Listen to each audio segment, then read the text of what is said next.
కృప.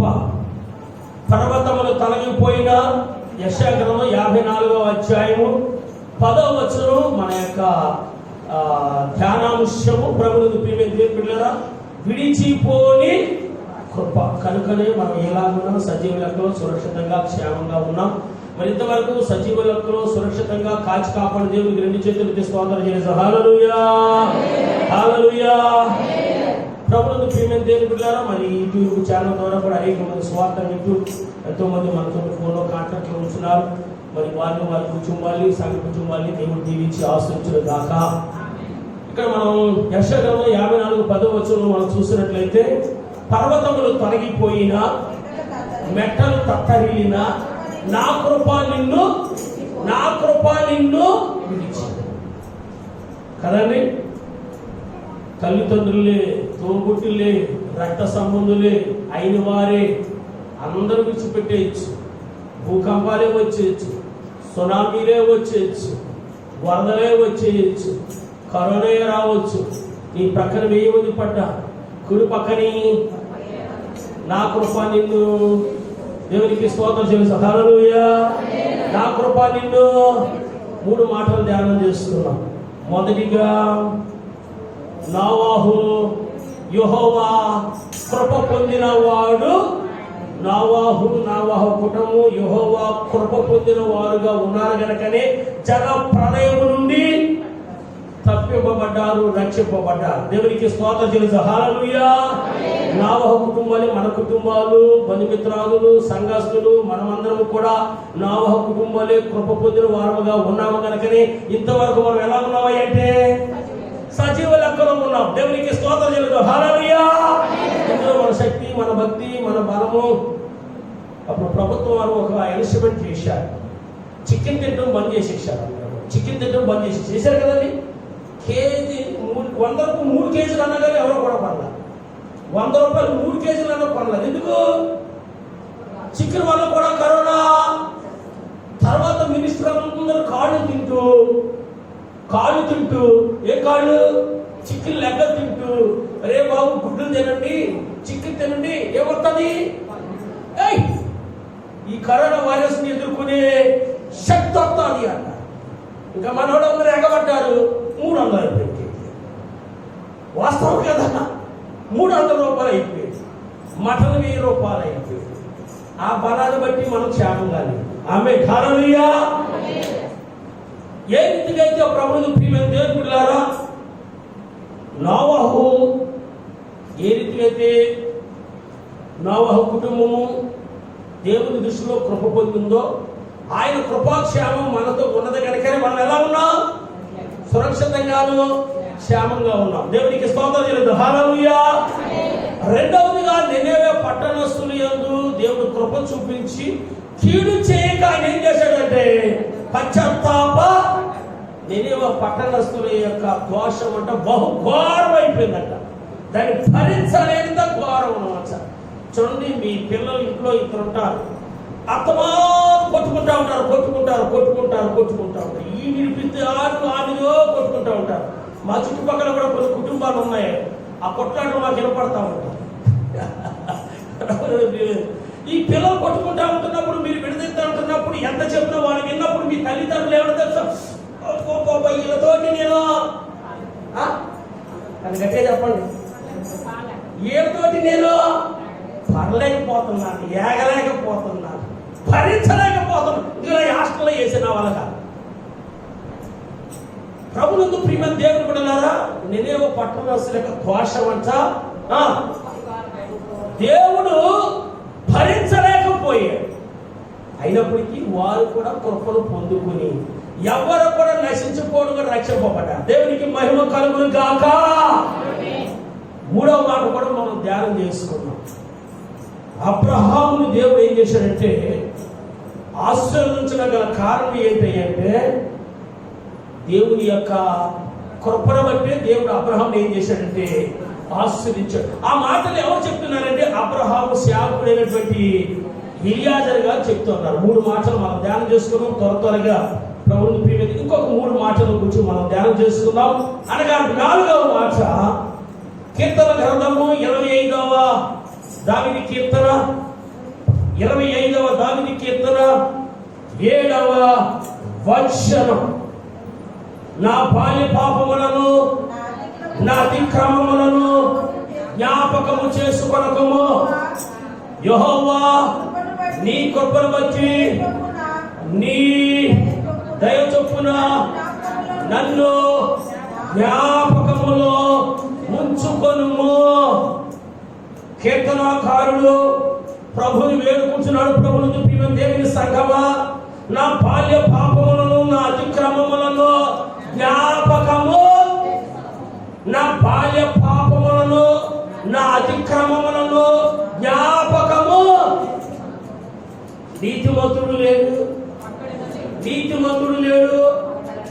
ఎలా సెలవిస్తున్నా ఈ మాటలు?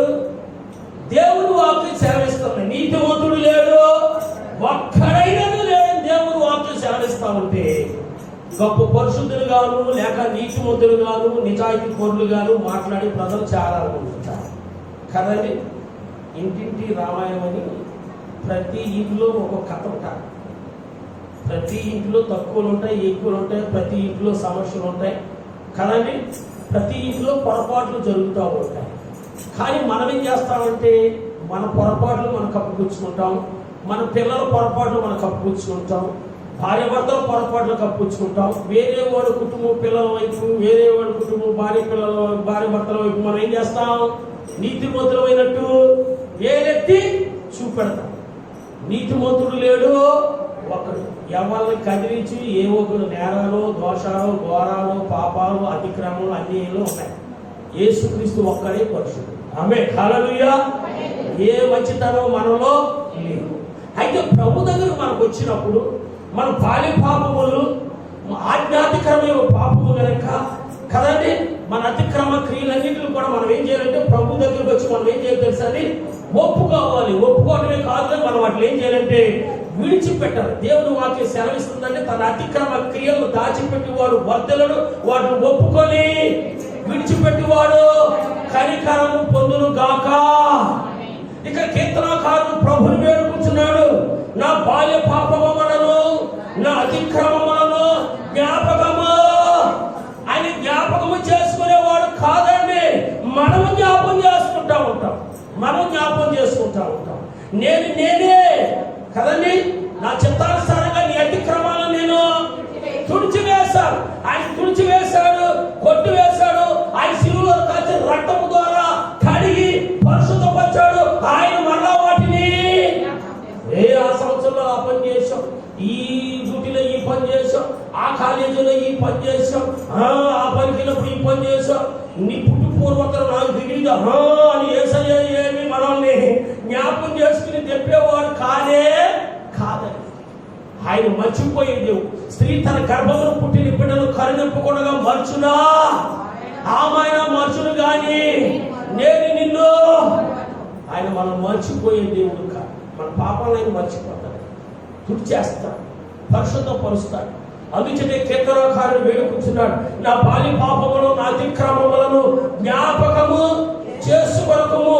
యెహోవా నీ కృపను బట్టి నీ దయ చొప్పున నన్ను జ్ఞాపకములో. యెహోవా నీ కృపను బట్టి ఏంటంటే మనం ధ్యానం చేసుకునేది ఏంటంటే ఆయన కృపను కూర్చోవచ్చు.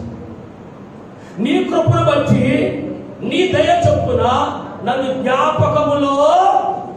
ఆయన మనల్ని మర్చిపోకుండా ఆయన కృపను బట్టి ఆయన దయలో మనల్ని దాచి కాచి కాపాడుతున్నాడు కనుకనే మనం అనునిత్యము మనల్ని జ్ఞాపకం చేసుకుంటున్నాడు కనుకనే మనం ఎలా ఉన్నాం తెలుసండి?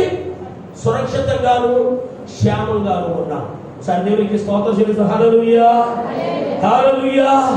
సిలువలో చాచిన రెక్కల నీడలో,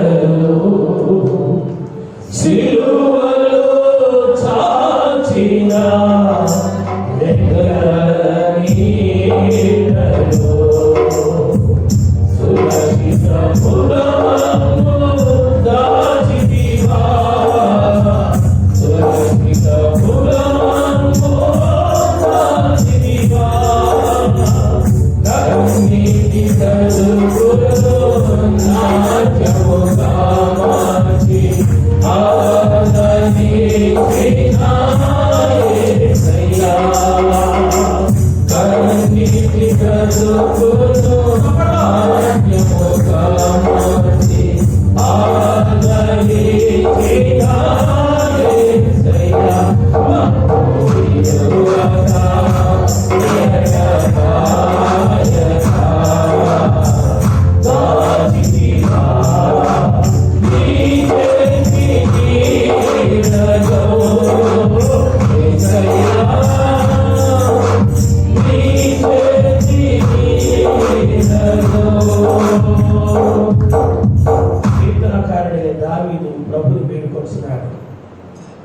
నా బాల్య పాపములను నా అతిక్రమములను జ్ఞాపకము చేసుకోగలను. నాలో ఏ మంచితనం లేదు.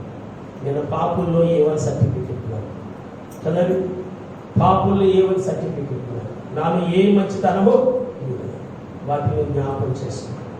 నాలో ఏ మంచితనం లేదు. అయితే నీ కృపను బట్టి నీ దయ చొప్పున నన్ను జ్ఞాపకములో వచ్చి. చూడండి, మనం సర్వసాధారణంగా ప్రార్థన చేసినప్పుడు ఏం చేస్తామో తెలిసి మోకరించలేను. ప్రభా మా వారిని జ్ఞాపకం చేసుకోండి, ప్రభా నా వారిని జ్ఞాపకం చేసుకోండి, నా పిల్లల్ని జ్ఞాపకం చేసుకోండి, మా అత్తింటి వాళ్ళని జ్ఞాపకం చేసుకోండి, మా పుట్టింటిని జ్ఞాపకం చేసుకోండి, మా పక్కింటి వాళ్ళని జ్ఞాపకం చేసుకోండి, మా సంఘస్థుని జ్ఞాపకం చేసుకోండి, వాళ్ళని జ్ఞాపకం చేసుకోండి, వీళ్ళని జ్ఞాపకం చేసుకోండి, మా పాస్టర్ గారిని పడి జ్ఞాపకం చేసుకోండి. చేస్తావా లేదా? వాళ్ళని జ్ఞాపకం చేసుకో, వీళ్ళని జ్ఞాపకం చేస్తావా లేదా? చెప్పండి, ఎవరు చెప్పండి, చేస్తావా లేదా? ప్రభు వాళ్ళని జ్ఞాపకం చేసుకో, వీళ్ళని జ్ఞాపకం చేసుకో అంటే మర్చిపోయేది ఏమైనా మనం జ్ఞాపకం చేసుకోమంటున్నాం.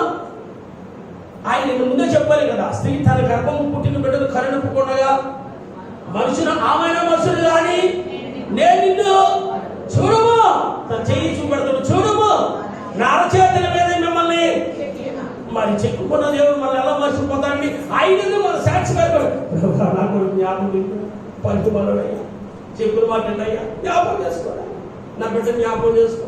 ఆరు మరుపుతున్నాయినా ఎన్ని చదివిన మార్కులే రావట్లేదు, జ్ఞాపకం చేసుకోని అయినా పరీక్షలు వస్తుందైనా ఆరు జ్ఞాపకం చేసుకో, ఏళ్ళు జ్ఞాపకం చేసుకో, మా అమ్మ జ్ఞాపకం చేసుకో, మా ఇంటి జ్ఞాపకం చేసుకో, అత్త జ్ఞాపకం చేసుకో, మా జ్ఞాపకం చేసుకో, పాస్ జ్ఞాపకం చేసుకో.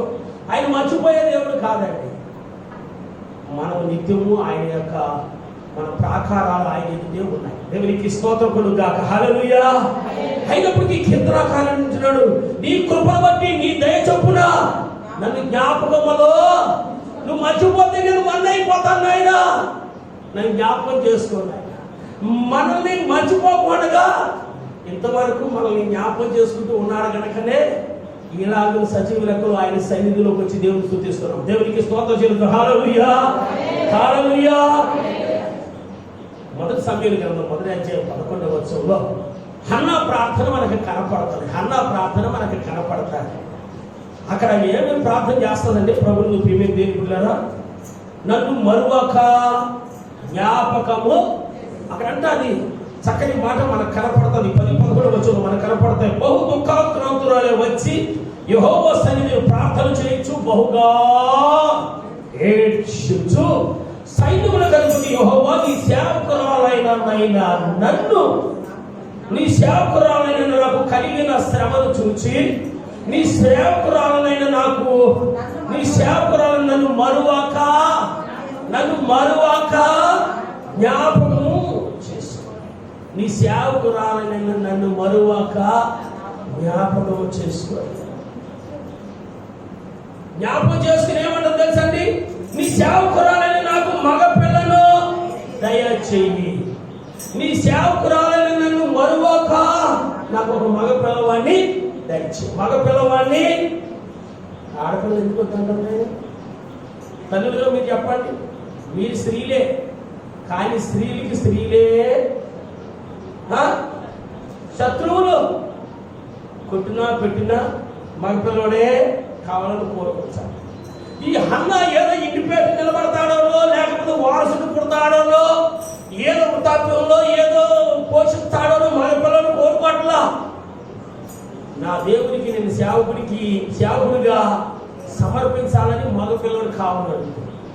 హన్నా పరిస్థితి మనందరికీ తెలుసు. ఎంత వేదనతో ప్రార్థన చేస్తుంది తెలుసా? దీనిరాలు జ్ఞాపకం చేసుకోమని. అత్తవారి చెప్పుళ్ళు, పిల్లలు కలగకుండా లేట్ అయింది అనుకోండి, ఏం చేస్తారు? అత్తగారు ఏం చేస్తుంది? రాశరంపాల పడతారు. నేను చేసుకున్న పని వల్ల అది దానికి పుట్టారు పిల్లలు, ఏళ్ళకి పుట్టారు, నీ సంవత్సరంలో ఆళ్ళు పుట్టారు పిల్లలు, నీ ఇంట్లో అయింది, ఈ ఇంట్లో నీ పిల్లలు పుట్టలేదు, ఎవరు వేధిస్తారు? కోడలు ఆడతాయి, అత్త కూడా ఆడతాయి. అంటే ఏం చేస్తారు? వేధిస్తారు కదండి. ఇంకోవాడు ఉంటాడు, మగమహారాజు, పెళ్లి చేసుకున్నవాడు, అనవసరం నేను చేసుకున్నాను, నాకు పిల్లలు ఎవరు చేశాడు, పో పుట్టి ఇంకోదాన్ని చేసుకుంటాను వీడు వేరేలాగా. అటువంటి స్థితి పాపం ఎవరిదంటే. కానీ ఇక్కడ హన్నా భర్త మాత్రం అలాగని అన్నట్టుగా ఎంతో ప్రేమిస్తున్నాడు. ఆమె యొక్క వేదన వర్ణనాతీతం. మరి భర్త లేకపోతే అత్త కాకుండా ఆ పక్క వాళ్ళు ఉంటారు కదా, ఆశ్రమ గోశ్రమంలో ఏంటో అనుకో వాళ్ళకి పెళ్ళి ఏంటంటే ఇన్ని సంవత్సరాల పిల్లలు ఉంటారు కదా, వాళ్ళ పిల్లలకి పెళ్ళి అయితే ఇన్ని సంవత్సరాల పిల్లలు ఉంటారు కదా, ఇంకా పెన్షన్ పిల్లలు పేరటానికి పిల్లలు ఉంటారు. ఇంకా ఆవిడ పరిస్థితి వర్ణనాతీతం. ఎవరిది చెప్పండి? అది ఎప్పుడు తెచ్చుకున్నారా మనల్ని? ఎవరిది? అన్నమ్మ గారిది. ఇంకా వేద ఎవరితో చెప్పుకుంటుంది, ఆ దుఃఖాన్ని ఎవరితో పంచుకుంటుంది? దేవుని సన్నిధికి వచ్చి మొరపెట్టుకుంటా ఉంది. ఆ మాటలు మనం చూసినట్లయితే బహు దుఃఖాకరంతులే వచ్చి యెహోవా సన్నిధిని ప్రార్థన చేయొచ్చు బహుగా. నిజంగా శుక్రవారం ప్రార్థనలో నేను చూస్తాను, ఎవరు ఎడుతారా ఏంటి, ఎవరైనా దుఃఖం ఉంటే ఇంకా మామూలు అనుకో వాళ్ళు దిగించు ఈయన దిగించు ఈయన దిగించు వాళ్ళు దిగించు దుఃఖము వేదన బాధ ఉంటేనే బయట శంకులు తడిచిపోలేకో చేసుకుంటారు. ఆ సీముడి కన్నీరు కలిసిపోతూ ఉంటాయి దుఃఖంలో ఉంటేనే. లేకపోతే తూతు మంత్రం ప్రార్థన. ఈ హన్న ఎంతో దుఃఖంలో ఉంది, సంతానం లేక, సుడిబోటు మాటలు భరించలేక ఎంతో వేదనలో ఉండి దేవుని సన్నిధికి వచ్చి ఏడుస్తూ సైన్యములకు అధిపతి యెహోవా, నీ సేవకురాలైన నాకు కలిగిన శ్రమను చూసి నీ సేవకురాలైన నన్ను మరొక జ్ఞాపకం చేసుకుని నీ సేవకురాలైన నాకు మగ పిల్లలు దయచేసి ఎడలా వారి తల మీదకి క్షవరం గతి ఎన్నటికి రానిక వాడు బ్రతుకు దినం అన్నట్టును నేను వానిని యెహోవాను నీకు అప్పగింతులను మొక్కుబడి. ఆమె హల్లెలూయా. దేవుడు ఆమెను జ్ఞాపకం చేసుకున్నాడు. చూడండి 17వ వచనంలో మొదటి భాగం చూద్దాం. అతడు ఏలి నీవు క్షేమంగా వెళ్ళము, ఇశ్రాయేలు దేవునితో నీవు చేసుకున్న మనవి ఆయన దయ చేయును గాక. ఇశ్రాయేలు దేవునితో నువ్వు చేసుకున్న మనవిని దేవుడు ఆలకించి నీకు దయ చేయును. ఆయన మనవిని ఆలకించాడు, కృపను చూపించాడు, రాజులను అభిషేకించే కదండి, యాజకులను అభిషేకించే గొప్ప ప్రవక్తని బహుమానం ఇచ్చాడు. చప్పటి కూడా దేవునికి స్తోత్రం చెల్లిస్తాడు గట్టిగా. ఎప్పుడు కన్నీటితోటి వేదనతోటి నీ సేవకురాలైన నాకు కలిగిన శ్రమ చూసి నీ సేవకురాలైన నన్ను మరువాక జ్ఞాపకం చేసుకొని శిలోహులో ఉన్న దేవుడు మందిరంలోకి వచ్చి ఆమె కన్నీరు విడిచి ప్రార్థన చేస్తుంది కనుక ప్రార్థన ఆలకించి దేవుడు ఆమె ప్రార్థన ఆలకించాడు, ఆమె మరణ అంగీకరించాడు. రాజులు అభిషేకించే, ప్రవక్తలు అభిషేకించే, లేకపోతే యాజకులు అభిషేకించే గొప్ప ప్రవక్తనిచ్చి ఆమెను ఆశీర్వదించాడు. దేవునికి మహిమ కలుగును గాక. మీరు కూడా ఏదైనా వ్యాధుల్లో ఉన్నారేమో, మీ పిల్లల విషయంలో లేదా మీ కుటుంబ విషయంలో, ఆర్థిక సమస్యలే కానీ, అనారోగ్య సమస్యలే కానీ, అప్పుల సమస్యలే కానీ, పిల్లల భవిష్యత్తుల గురించే కానీ ఏదైనా మీరు ఉన్నారేమో, ప్రభు సన్నిధికి రండి. అన్నాలని ప్రభు సన్నిధిలో మోకరించి ఈ దీనురాలే నన్ను జ్ఞాపకం చేసుకోవాలని అడుగు. తప్పనిసరిగా మీ మనవిని దేవుడు ఆలకిస్తాడు. ఇక్కడ హన్న మనవును ఆలకించి గొప్ప ప్రవక్తనిచ్చిన దేవుడు మీ మనవును కూడా ఆలకించి మీ దుఃఖమును సంతోషంగా కన్నిటిని నాట్యంగా మార్చుగాక. ఎప్పుడు దేవుని సన్నిధికి వచ్చి ప్రభావాలను మరువాక జ్ఞాపకం చేసుకోండి.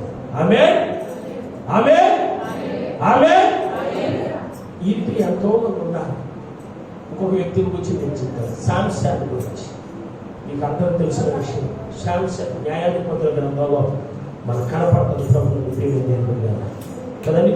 న్యాయాధిపతుల గ్రంథం 16వ అధ్యాయం 18వ వచనంలో మనం చూసినట్టు 28వ వచనంలో మనం చూసినట్లయితే ప్రభుత్వం దేవుళ్ళారు.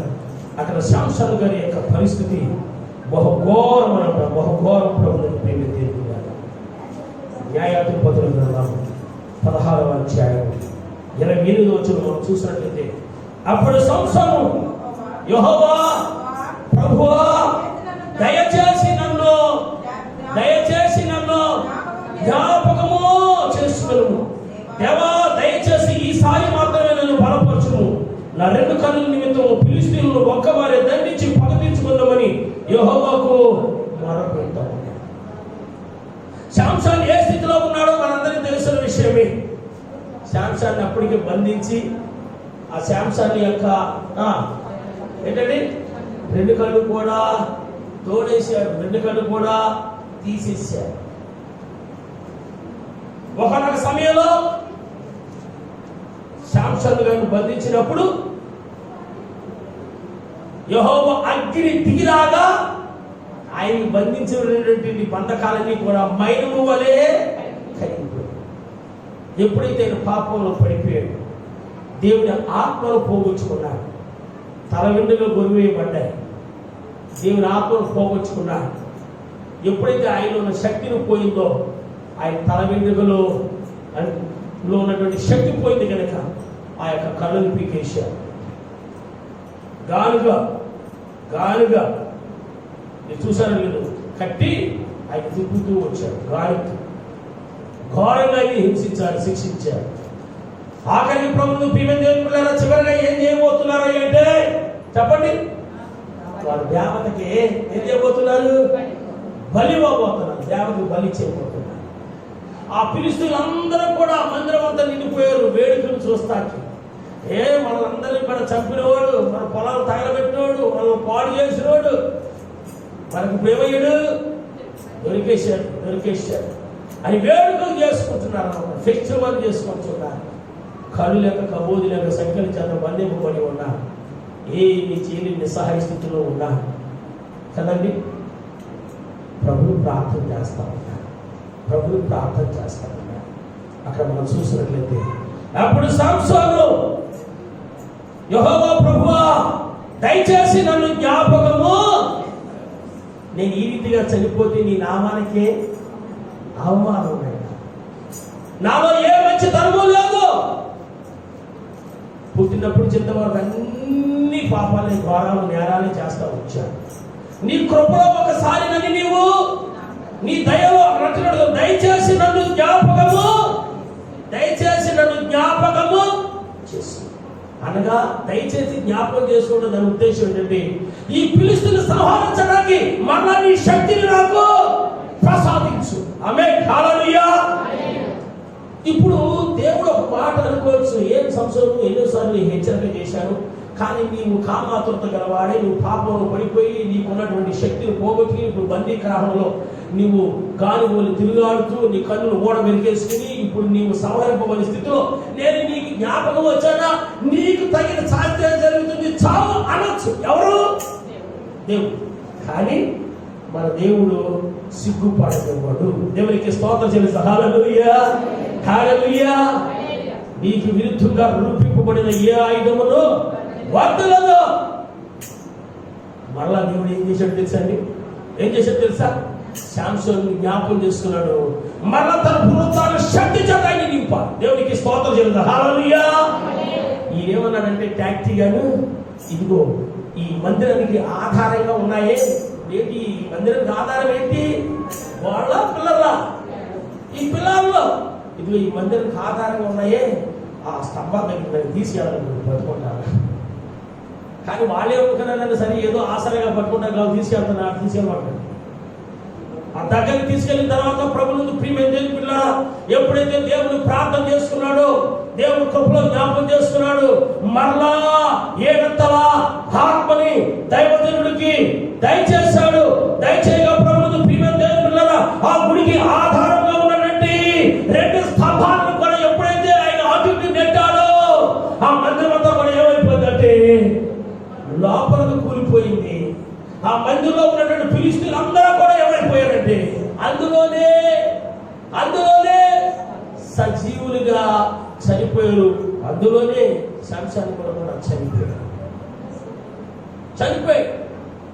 ప్రభువుకు ప్రియమైన దేవుని, ఒకవేళ సంసారే కనుక దేవుడి శక్తిని పొందుకోకుండా ఉంటే కనుక, దేవుడి కనుక కృపలో జ్ఞాపకం చేసుకోకుండా ఆయన ఆయుధాలను వదిలిపెట్టేస్తే కనుక వాళ్ళు ఏం చేసేవారు తెలుసా అండి?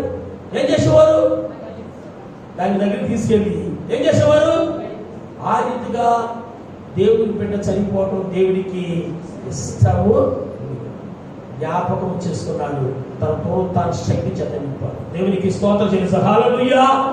వాక్యం వింటున్న నా సహోదరుడు, నా సహోదరి, నీవేదైనా ఆపదలో చిక్కుకున్నావు సంసదు, నువ్వేదైనా అపాయంలో చిక్కుకున్నావు, నువ్వేదైనా శోధనలో చిక్కుకున్నావు, దేవుని సన్నిధికి రా.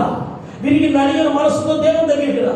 ప్రభువా నేను పాపి, ఇంకొక ఈ అపాయంలో నేను చిక్కుకున్నా, ఈ శోధన నన్ను వెంటాడుతున్నాయి ప్రభువా, నీవే నన్ను మరొక జ్ఞాపకం చేసుకొని మనం ప్రార్థన చేసినట్లయితే ప్రార్థన ఆలకించే దేవుడు మన ప్రతి మనవిని ఆలకించి మరలా తన శక్తి చేత నింపుతాడు. దేవునికి స్తోత్రం చెల్లిస్తాం. హల్లెలూయా, హల్లెలూయా.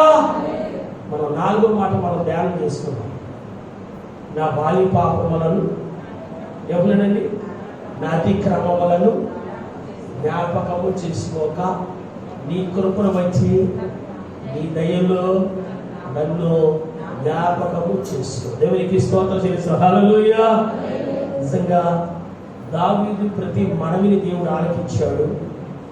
ఆలకించడే కాకుండా ఆయన్ని అనునిత్యము జ్ఞాపకం చేసుకుంటూ అనేక అపాయం నుంచి ఆయన తప్పిస్తూ, అనేక శోధన నుంచి ఆయన తప్పిస్తూ, గొర్రెల కాపరిగా ఉన్నటువంటి ఆ దావీదుని ఎక్కడికి తీసుకెళ్ళి కూర్చోబెట్టాడు అంటే ఇశ్రాయేలును పరిపాలించే గొప్ప చక్రవర్తిగా సింహాసనం మీద కూర్చొని పెట్టాడు. చప్పట్లు కూడా దేవునికి స్తోత్రం చెల్లిస్తాడు గట్టిగా.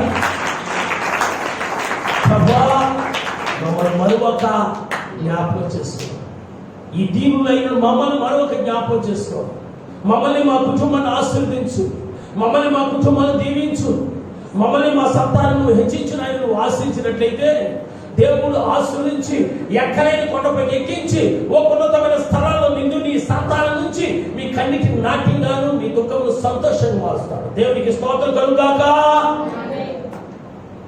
5వ మాటలో కోసం త్వరగా సమయం కూడా చాలా విలువైనది కనుక ప్రభువు ప్రియమైన నా కృప నీకు చాలును, నా కృప నీకు. 2 కొరింథీయులు 2వ కొరింథీయులకు రాసినటువంటి పత్రిక 12వ అధ్యాయము, 2 కొరింథీయులకు రాసిన పత్రిక 12వ అధ్యాయంలో మనకు కనపడుతుంది. 7, 8, 9, 10 వచనాలు మనం చూస్తే ప్రభువు ప్రియమైన 2 కొరింథీయులకు రాసిన 12వ అధ్యాయం 7, 8, 9, 10 వచనాలు చదువుతాం త్వరగా. నాకు కలిగిన ప్రత్యక్షతలు బహు విశేషముగా, ఎందుకంటే మీ అందరికీ మాస్కులు ఉన్నాయి కనుక కాస్త ఫాలో అవ్వడం చదవడం కష్టం ఉండదు కనుక నేనే చదువుతున్నాను. నాకు కలిగిన ప్రత్యక్షతలు బహు విశేషముగా ఉన్నందున నేను అత్యధికంగా హెచ్చిపోకుండా నిమిత్తము నాకు శరీరంలో ఒక ముళ్ళు, నేను అత్యధికంగా హెచ్చిపోకుండా నిమిత్తము నన్ను నడగొట్టుటకు సాతానిక దూతగా ఉంచబడింది. అది నా యొద్ద నుండి తొలగిపోమని దాని విషయమే ముమ్మారు ప్రభుని వేడుకొంటిని. అందుకు నా కృప నీకు చాలును, బలహీనత యందు నా శక్తి పరిపూర్ణమగుచున్నదని ఆయన నాతో చెప్పాడు. కాగా క్రీస్తు శక్తి నా మీద నిలిచి నిమిత్తము విశేషముగా బలహీనతలు యందు బహు సంతోషముగా అతిశయపడుదును. నేను ఎప్పుడు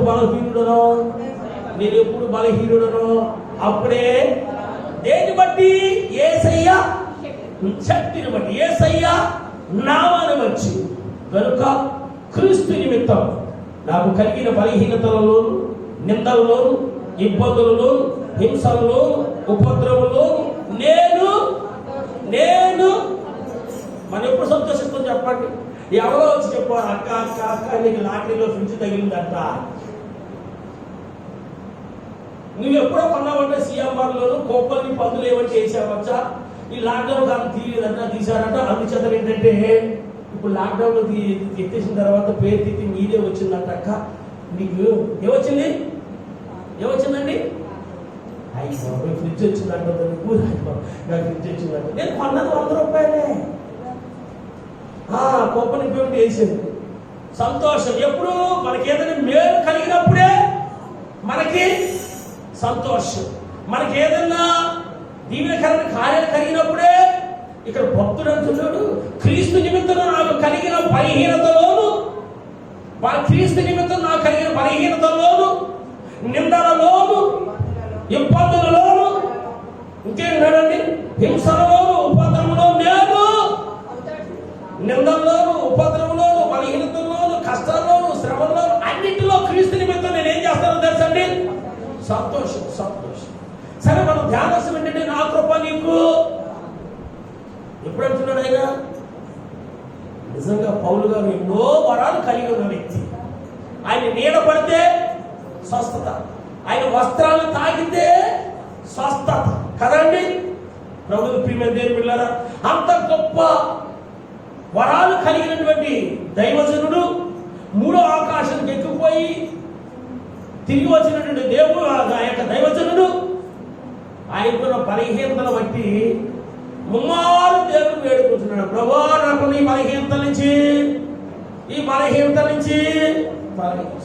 ఈ నొప్పి నుంచి తొలగించి, ఈ బాధ నుంచి ఏ రోగం అక్కడ రాయలేదు. అక్కడ మనం చదువుకున్న వాక్యంలో నాకు కలిగిన ప్రత్యక్షత విశేషముగా ఉన్నందున నేను అత్యధికంగా హెచ్చిపోకుండా నిమిత్తము.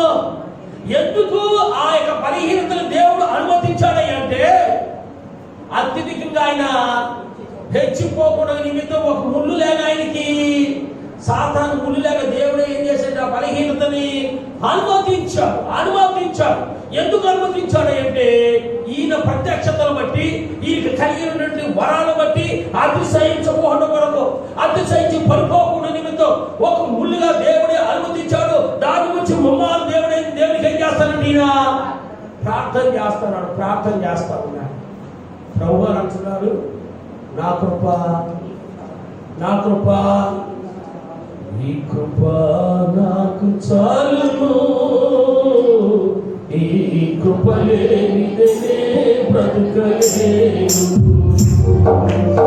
ఈ కృప నాకు చాలును, ఈ కృప లేనిదే బ్రతుకలేను, ఈ కృప లేనిదే బ్రతుకలేను.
సురక్షితంగాను క్షేమంగా ఉన్నాము అంటే చెప్పండి ఆమేన్. హల్లెలూయా.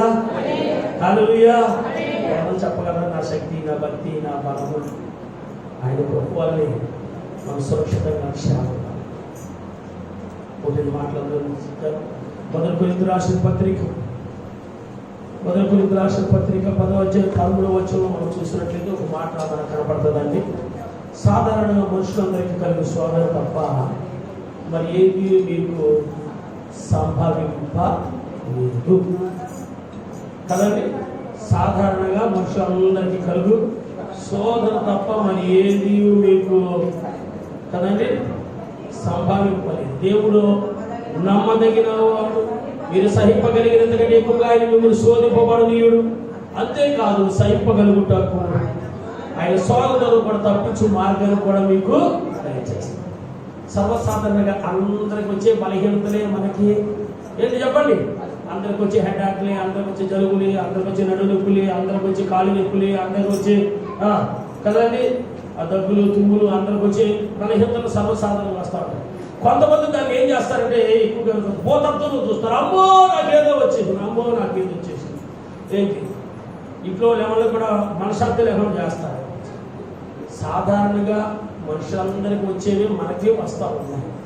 మనకేదో ప్రత్యేకంగా వచ్చిందని మనం ఏమీ భయపడడం పని లేదు. అయితే ఇప్పుడు ప్రపంచం అంతా ఏ చేత బాధపడుతుంది? ప్రపంచం అంతా ఎవరిని కదిలించు? ఏమంటారు? ఎవరిని కదిలించు? కరోనా. కరోనా పిల్లలు పుడితే కోవిడ్, కరోనా, కోవిడ్. ఒక జనరేషన్లో పేర్లన్నీ కోవిడ్ కరోనా స్కూల్లో Covid yes sir, corona present madam కదండి. ఎవరిని కదిలించు? ఇవే భయంకర దినాల్లో మనం ఉన్నాం. సాధారణంగా అందరూ ప్రపంచం అందరికీ వస్తున్నాడు.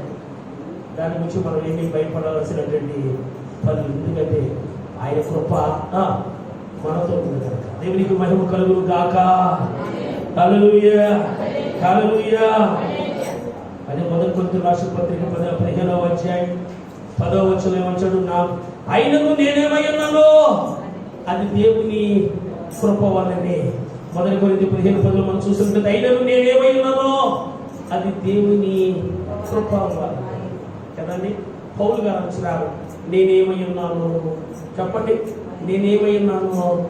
ఆయన యొక్క కృప, ఆయన యొక్క కృప. మనం ఏమై ఉన్నామో ఈ రీతిగా మన నివాసాల్లో మనం నివసిస్తూ, దేవుడిచ్చిన వస్త్రాలు మనం ధరిస్తూ, దేవుడిచ్చిన ఆహారం మనం భుజిస్తూ మనం ఎలాగ ఉన్నామంటే ఆయన యొక్క నేనేమై ఉన్నానో దేవుని యొక్క ఆయన కృపలే మనం ఈ స్థితిలో ఉన్నాం తప్ప మనకు కలిగింది. ప్రభువుని ప్రియమైన దేవుడు పౌలు గారు తన పత్రికల్లో ఎక్కువగా దేవుని గురించి రాస్తాడంటే ఆయన కృపను గురించి ఎక్కువగా విశ్వాసం బట్టి కృప చేతనే మీరు రక్షింపబడ్డారు. మనం అందరం కూడా దేని బట్టి రక్షింపబడ్డామయ్య అంటే చెప్పండి, ఆయన కృపను బట్టే మనము మన నీతిని బట్టి, మన భక్తిని బట్టి, మన విశ్వాసాన్ని బట్టి కాదు. కానీ ఆయన కృపను బట్టే దేవుడు ఏం చేసి తెలుసా మనల్ని రక్షించుకున్నాడు. ఇక్కడ పౌలు గారు అంటున్నారు నా కృప నీకు చాలును. నువ్వు ఎన్నో వరాలు కలిగి ఉన్నావు. నీ నీడ పడితే స్వస్థత, నీ యొక్క వస్త్రం తగిలితే స్వస్థత, ఎన్నో వరాలు కలిగి ఉన్నావు. అత్యధికంగా ఇచ్చుకోకుండా నిమిత్తం నేనే సాతాను ముందుగా నీకు అనుమతించాను. ఎందుకంటే అది నువ్వు ఎప్పుడు కూడా నువ్వు ఎప్పుడైతే తెచ్చిపోతా ఉంటావో అది నువ్వేం చేస్తుంది? కాళ్ళు ములుగుచ్చుకున్నాను అనుకోండి, మనం తీసుకోలేదు అనుకున్నాం, అదేం చేస్తుంది? ఏం చేస్తుంది? అప్పుడప్పుడు ఫ్లాట్గా నడిచినప్పుడు అది నొప్పి అనిపించదు. దాని కింద ఏదైనా రాయించింది అనుకో, అది చెప్పు కింద అది వస్తాం తీసుకువచ్చి కదండి. తెచ్చిపోకుండా ఎప్పుడైతే తెచ్చిపోతున్నాడో అప్పుడు ఏమవుతుంది? కడుపు నొప్పు, కాలు నొప్పు, తలనొప్పి ఏదో అనుకుందాం. దేవానికి స్తోత్రం, దేవానికి స్తోత్రం. ఇక్కడ కూర్చున్న మీలో కానీ ఈ ఛానల్ ద్వారా సువార్త వింటున్నావా కానీ అయ్యారో ఎన్నో సంవత్సరాలు ప్రార్థన చేసుకుంటున్నాం, ఉపవాసం కూడా ఉంటున్నాం. అయ్యారు ఎందుకో నాకు ఈ బలహీనత బాగుంటం లేదు. ఆయన బాగొట్టకపోవడం అసమర్థులు కాదు, లేదా నీ ప్రార్థన విన్నానుకున్నాంటే చెవిటి వాడు అంతకన్నా కాదు. ఒకవేళ నువ్వు హెచ్చిపోకుండా ఉండడం వరకు ఒక ముళ్ళేక దేవుడు నీకు పెంచాడు. అయితే నువ్వు ఎప్పుడు బలహీనరాలు అప్పుడు నువ్వు బలపడతావు. దేవునికి స్తోత్రం కలుగుగాక. హల్లెలూయా. మంచిది. మనం 5వ మాటలు మనం ధ్యానం చేస్తున్నాం. నా కృప నీకు, ఆయన కృప మనకి చాలు గాక. చివరిగా ప్రభువును ప్రియమైన దేవుని పిల్లలు 6వ మాటకు వస్తాం. ఇర్మియా గ్రంథము 31వ అధ్యాయము 3వ వచనం మనందరి నోడలో ఉన్న మాటే చెప్పండి. శాశ్వతమైన ప్రేమ చేత నేను నిన్ను ప్రేమిస్తున్నాను గనక విలువక నీ ఎడల కృప చూపుచున్నాను. చక్కటి మాట ప్రభువును ప్రియమైన దేవుని సంగమా. మనం చూసిన శాశ్వతమైన ప్రేమ చేత నేను మిమ్మల్ని ప్రేమిస్తున్నాను గనక విలువక నీ ఎడల కృప చూపు మన ఎలా ప్రేమిస్తున్నాడు అంటే చెప్పండి, అశాశ్వతమైన ప్రేమతో కాదు కానీ, టెంపరీగా ప్రేమించట్లేదు కానీ, అశాశ్వతమైన ప్రేమ చేత మనం ప్రేమించట్లేదు కానీ, ఆయన మనం ఏ విధంగా ప్రేమిస్తున్నాడు అంటే పర్మనెంట్ గా శాశ్వతమైన ప్రేమ చేత ఏం చేస్తున్నాడు? మనల్ని ప్రేమిస్తున్నాడు. ఎంతగా ప్రేమించాడంటే తన ప్రాణం కంటే ఎక్కువగా మనం ప్రేమించి మన కొరకు తను తాను పనిగాను అర్పణగాను చేసుకుని ఆయన శిలువలో కాచిన రక్తం ద్వారా మనందరినీ కూడా కొన్నాడు, పరిశుద్ధపరిచాడు, పవిత్రపరిచాడు, తన పరలోక రాజ్యానికి వారసులుగా చేశాడు. దేవునికి స్తోత్రం కలుగుగాక. హల్లెలూయా. శాశ్వతమైనటువంటి ప్రేమ చేత నేను మనం ప్రేమిస్తున్నాను కనుక ఆయనకు విడువాక నీ ఎడల కృప చూపు. మనం అనేక సార్లు మనం విడిచిపెట్టేయచ్చు, అనేక సార్లు మనం ఆయన మర్చిపోవచ్చు, అనేక సార్లు మనం ప్రార్థన చేసుకోకపోవచ్చు, అనేక సార్లు మనం దేవుని అడిగినప్పుడు దేవుడు మరేమో తన కార్యాలు చేయకపోతే మనం నారాజు అయిపోయి మందిరాలు మానేయచ్చు. కానీ దేవుడి వాగ్దానం ఏం చేస్తారో తెలుసండి, విడువాక నీ ఎడల కృప చూపుచున్నాం. దేవునికి మహిమ కలుగును గాక. దేవునికి మహిమ కలుగును గాక. శాశ్వతమైనది నీవు నా ఎడల చూపిన కృప. శాశ్వతమైనది నీవు నా ఎడల చూపిన కృప.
కంటికి రెప్పలా మనం ఏం చేస్తారో తెలుసండి, కాచి కాపాడుతున్నాడు కనుకనే మనం ఎలాగున్నా సురక్షితంగా క్షేమంగా ఉన్నాం. దేవునికి మహిమ కలుగును గాక.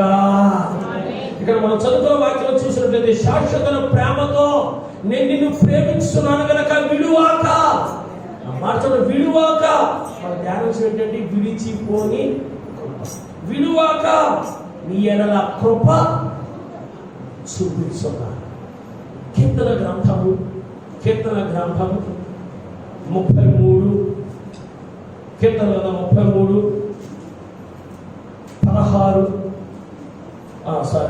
18 19 వచనం మనం చూసినట్లయితే వారి ప్రాణము మరణం నుండి తప్పించుటకును కరువులో యెహోవా దృష్టి ఆయన భయభక్తులు గల వారి మీదను ఆయన కృప కొరకు కనిపెట్టుకున్న వారి మీదను నిలుచుచున్నది.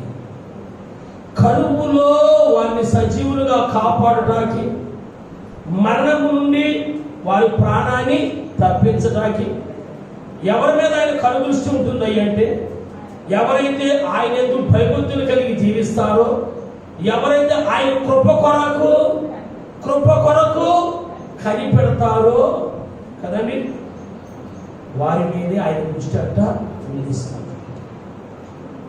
22వ వచనంలో లాస్ట్ మాట మనం చూస్తే, యెహోవా మేము నీ కొరకు కనిపెడుచున్నాము, నీ కృప మా మీద, మా పిల్లల మీద, మా కుటుంబం మీద ఉండును కాక. కదండి, ఎవరి మీద ఆయన కనుదృష్టి ఉంటుందో అంటే ఎవరైతే ఆయన భయభక్తులు కలిగి జీవిస్తూ ఆయన కృప కొరకు కనిపెడతారో వారి మీద ఆయన యొక్క కనుదృష్టి ఉంటుంది. 103:11 మీకు అందరూ తెలిసిన విషయం, భూమి కంటే ఆకాశము ఎంత ఉన్నతంగా ఉందో ఆయన భయభక్తులు గల వారి అంటే ఆయన కృప అంత అధికమైన కృప, అంత అధికంగా వారి మీద దేవుడు కృపని చూపిస్తూ ఉన్నాడు. చూడండి, ప్రభువు ప్రియమైన పిలాతుని ఎదుట యేసు ప్రభువు నిలబడ్డారు. తీర్పు తీస్తా ఉన్నారు. మరి పండుగలో మనకి ఒక నేరస్తుని విడుదల చేయడం మనకు ఆనవాయితీ కదా. ఒక పని చేస్తా, ఈయన విడిచిపెట్టేస్తారు, బరబ్బాకి నేను మరణ శిక్షని వేస్తాను. వాళ్ళేమన్నారు ఈయన సిలువేయండి, బరబ్బాని విడుదల చేయి. మరలా అన్నారు, ఆయన రక్తము మా మీదను మా పిల్లల మీదను గుండునుగా. కానీ వాళ్ళు ఏం చేశారంటే శాపాన్ని కోరుకున్నారు. ఆ శాపమే క్రీస్తు శకం 70వ సంవత్సరం మొదటి శతాబ్దంలో మరి రోమా చక్రవర్తి యెరూషలేము మీద దాడి చేయొచ్చు, యెరూషలేము మందిరాన్ని కూల్చేసి, గర్భిణీ స్త్రీని చంపి చీల్చేసి, దూకులు అందరూ కూడా చిత్రహింసలు చేసి, ఎంత చిత్రహింసలు చేశారంటే 70వ సంవత్సరంలో వారు ప్రపంచపు నలుమూలలు ఏం చేశారంటే యూదులందరూ కూడా ఏం చేశారంటే చాలా చెదిరిపోయారు. అంటే ఆయన రక్తము మా మీద మా పిల్లల మీద ఉండుగా. కానీ ఏం చేశారంటే వాళ్ళ శాపాన్ని మనం ఏం కోరుకోవాలి అంటే నీ కృప మా పిల్లల మీదను మా కుటుంబం మీదను ఉండు కాక. ఆమేన్, హల్లెలూయా. ఇక్కడ మనం చదువుకున్నట్టు చివరిగా వారి ప్రాణమును మరణమును తప్పించుటకు కరువులో వారిని సజీవులుగా. ఇప్పుడు లోకమంతా ఏం రోగం సంభవించింది అంటే, ఏ రోగం అంటారు దీన్ని? మరణకరమైనటువంటి, దీనికి మందు లేదు. పాపం వైజ్ఞానికులు ఎంతో ప్రయత్నం చేస్తున్నారు దీనికి మందు త్వరలో కనిపెట్టాలి. కానీ దేవుడి కృప బట్టి చాలా మంది అత్యధికంగా ట్రీట్మెంట్ పొందుకొని వస్తున్నారు. కొంతమంది కరోనా వచ్చిందని తెలిసి ఏం చేస్తున్నారంటే సూసైడ్ కూడా చేసేసుకున్నారు. అమ్మో అరే హాస్పిటల్కి వెళ్తే తగ్గిపోతుంది కదా, దేవుడు కృప చూపిస్తారు కదా అనిపిస్తుంది. వార్తలు ఏర్పడతాం వచ్చి ప్రభుత్వ ప్రియమైన మరణకరమైనటువంటి మరి రోగాలు, వేదనలు, బాధలు ఈ లోకం మీదకి రాబోతున్నాయి, మానవులు వేధిస్తూ ఉన్నాయి. మనమే కోరుకోవాలంటే ప్రభువా నీ కృప క్షేమం మాకు మా పిల్లల మీద దయచేసి ప్రభుని వేడుకోవాలి. ఇక్కడ మనం చూసినట్లయితే వారి ప్రాణములు మనల్ని తప్పించడం, కరువులో వారిని సజీవులుగా కాపాడుటకు యెహోవా దృష్టి అంట ఆయన యందు అంటే ఆయన దృష్టి లోకమంతా, ఆయన కనుదృష్టి లోకమంతా సంచారం. ఆయన దృష్టి అంటే ఒక ప్రత్యేకమైనటువంటి దృష్టి, ఒక ప్రత్యేకమైన కాపుదల, ఒక ప్రత్యేకమైన ఆశీర్వాదం, ఒక ప్రత్యేకమైన దీవులు మన మీద మన పిల్లల మీద ఉండాలి అంటే మనం ఏం చేయాలంటే ఆయన మనము భయభక్తులు కలిగి జీవించాలి. అక్కడ అంటున్నాడు యెహోవా దృష్టి ఆయన భయభక్తులు గల వారి మీద, ఆయన కృప కనిపెట్టుగల వారి మీదను నిలుచుచున్నాడు. 22వ వచనం, యెహోవా మేము నీ కొరకు కనిపెట్టుచున్నాం, నీ కృప కొరకు కనిపెట్టుచున్నాం కదండి. నీ కొరకు కనిపెడుచున్నాం, నీ కృప మా మీద, నీ కొరకే కనిపెడుతున్నాం నాయన. నీ కృప చెప్పండి, నీ కృప ఏం కోరుకున్నాం? మా మీదను మా పిల్లల మీద మా కుటుంబం మీద ఉండును గాక. హల్లెలూయా, హల్లెలూయా. మన ధ్యానాంశం ఏంటంటే విడిచిపోని పర్వతములు తొలగిపోయి బెట్టలు తత్తలు నా కృప. ఆమె హల్లెలూయా. మంచి మంచి స్నేహితులు విడిచిపెట్టేయచ్చు, బంధుమిత్రాదులు విడిచిపెట్టేయచ్చు. యోగు కష్టం వచ్చినప్పుడు ఏం చేశారు? అందరూ వదిలిపెట్టేశారు. ఎప్పుడైతే ఆయన సంతానం ఇచ్చి 200 ఆశీర్వాదం ఉందని దేవుడు వారిని ఆశీర్వదించాడో ఎంతనే అందరూ కూడా నీకు ఎంత కష్టం వచ్చిందో కావాలనుకున్నాక లాక్డౌన్ రాలేకపోయావు, బస్సులు బంద్ అయిపోయారు రాలేకపోయావు, కష్టం వచ్చి రాలేకపోయావు, మొత్తానికి సాకులు చెప్తూ అందరూ చేరుకున్నారు కదండి. కష్టాలు వచ్చినప్పుడు అందరూ దూరం అయిపోతారు, అందరూ విడిచిపెడతారు. కానీ ప్రభు మాత్రము విడిచిపెట్టే దేవుడు కాదు. ఆమె హల్లెలూయా. ఈ ప్రకారం 1000 మంది పడ్డారు, ఇప్పుడు పక్కన 10,000 పడ్డా కానీ ఆయన కృపని నుండి విడిచున్నారు. భూకంపాలే రాయి, సునామీలే రాయి, ఈ సైడ్ ఉపయోగించి తూర్పును ఉదయించే సూర్యుడు ఎక్కడికి పడవైపు వచ్చే భూమి ఆకాశం నయమైపోయి. కానీ దేవుడు వాగ్దానం చేస్తున్నాడు, నా కృప మాత్రము నిన్ను, నీ పిల్లలు, నీ కుటుంబాన్ని మాత్రము విడిచి పోదు. అటువంటి కృప, అటువంటి క్షేమము, అటువంటి ఆశీర్వాదాలు ఈ సువార్త వింటున్న ప్రతి కుటుంబానికి, ప్రతి ఒక్కరికి, సంఘ కుటుంబానికి దేవుడు దయచేయును గాక. దేవుని కొద్ది మాటలు దీవించి ఆశీర్వదించును గాక. అందరూ కూడా లేచి నిలబడి చిన్న తీర్మానం చేసుకున్నారు. అందరూ కూడా లేచి నిలబడి praise the Lord. Hallelujah, hallelujah, hallelujah. Praise the Lord. అందరూ కూడా లేచి నిలబడి మన స్థానంలో లేచి నిలబడి